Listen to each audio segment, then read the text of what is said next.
Pemirsa, Anda kembali menyaksikan Zona Bisnis dan kita akan kembali melanjutkan dialog terkait langkah-langkah menata ulang arah kebijakan fiskal Indonesia.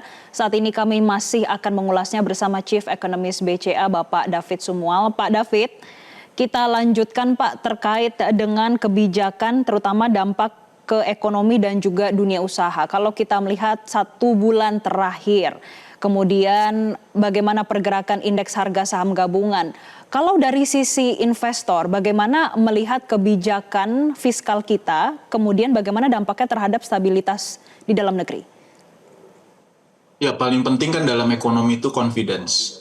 Jadi kalau saya perhatikan confidence masyarakat secara keseluruhan dari percakapan di sosial media cukup positif ya menyambut kebijakan-kebijakan Kementerian Keuangan yang baru ya.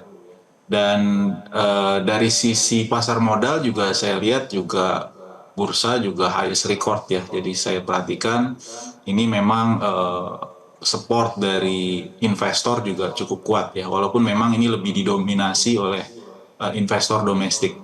Nah, ke depan saya pikir ini perlu juga komunikasi yang lebih baik lagi ya, terutama untuk investor-investor di luar ya. Saya perhatikan mereka masih skeptical ya kebanyakan terhadap kondisi fiskal maupun ekonomi secara keseluruhan ya.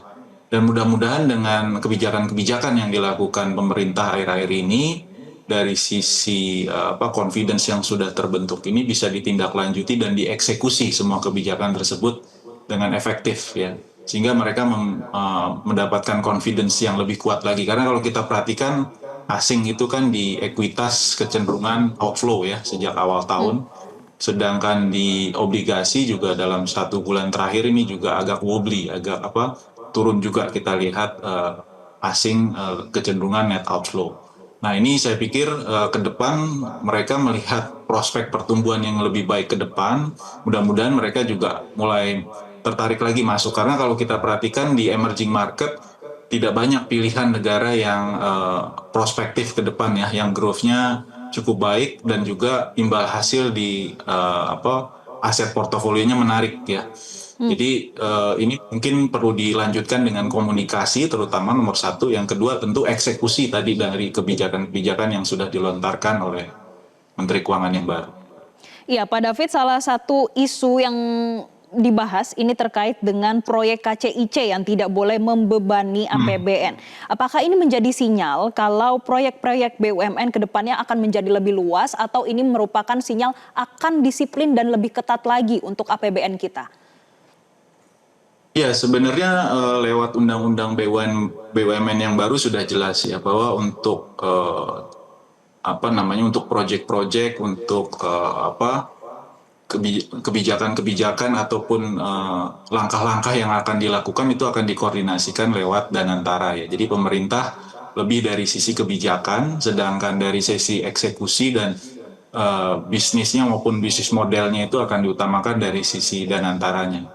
Nah, saya pikir memang sekarang ada problem di KCIC dan ini harus dioptimalkan mungkin dari sisi negosiasinya nanti ya dengan pihak lender ya, supaya dapat optimal dan kedepannya ini tidak ada kekhawatiran ya soal operasionalnya juga dari sisi operasional di lapangan maupun juga dari sisi keuangannya.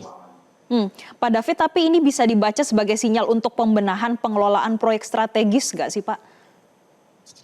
Ya, saya pikir paling tidak kan pemerintah hanya sebagai regulator ya, dan dari sisi eksekutornya ini sudah ada sesuai dengan undang-undang BUMN yang baru itu akan lebih di depannya itu Danantara ya. Jadi semuanya kan keputusan-keputusan bisnis ya, tadinya kan pemerintah juga menerima dividen ya, sekarang kan semuanya sudah dialokasikan untuk Danantara dan mereka bisa melakukan keputusan-keputusan bisnis yang sesuai juga dengan bisnis environment-nya saat itu ya. Jadi saya pikir ya ini sudah baik sesuai juga dengan pakem bisnis internasional memang seperti itu Mbak Jessi. Oke, Pak David, sedikit ini yang menjadi sorotan terkait dengan pemotongan dana transfer ke daerah, Pak. Ini bagaimana ke depannya akan seperti apa, kemudian bagaimana investor melihat ini juga Pak? Karena ini banyak sekali yang membahas, terutama nanti dampaknya apalagi ada multiplier effect terhadap pertumbuhan ekonomi kita.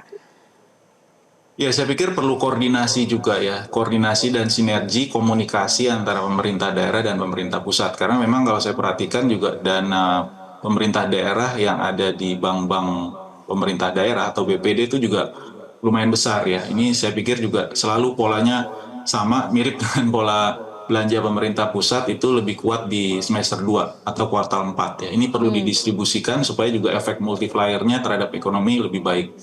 Jadi saya pikir TKD memang berkurang ya, dan saya pikir juga dari sisi pemerintah daerah mereka juga pasti berpikir bagaimana caranya untuk mengoptimalkan penerimaan daerah. Jadi kalau saya lihat memang ketergantungan pemerintah daerah walaupun kita sudah dalam era otonomi ini ya, tapi mereka kelihatannya masih cukup kuat ketergantungannya terhadap pemerintah pusat ya. Dan pemerintah pusat pastinya kan juga punya strategi secara holistik ya, bagaimana untuk menggerakkan ekonomi supaya sinergi antar daerah dan juga untuk objektif yang juga lebih ke long term, kelihatannya seperti itu. Nah, ini perlu komunikasi dan juga mungkin tadi bagaimana supaya belanjanya efektif ya di daerah. Oke, baik. Nanti kita akan melihat ya Pak untuk datanya di kuartal 4 dan juga di awal tahun 2026 setelah Menkyu Purbaya menjabat. Terima kasih Chief Ekonomis BCA Bapak David Sumo sudah bergabung bersama kami di Zona Bisnis. Jelajahi cara baru mendapatkan informasi. Download Metro TV Extend sekarang.